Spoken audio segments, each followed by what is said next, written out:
নোংরা আবর্জনায় ঘেরা জনবল সংকট সংস্কারের অভাব সহ নানা সমস্যা জর্জরিত নরসিংদী হাসপাতালটি যেন নিজেই রোগী হয়ে আছে।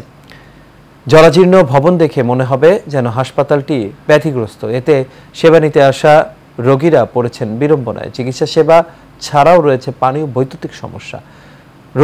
রোগীর সাথে থাকা স্বজনরা অধিকাংশ সময় পানি কিনে এনে খাওয়া এবং অন্যান্য কাজ চালাতে হয়।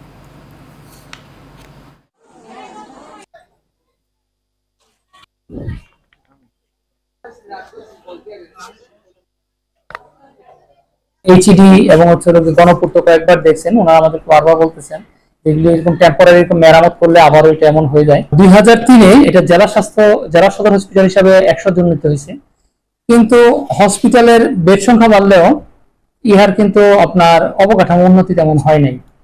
কত বাচ্চা নিয়ে থাকে, কত মানুষ শুয়ে থাকে, তো এটা একটা ভয় না।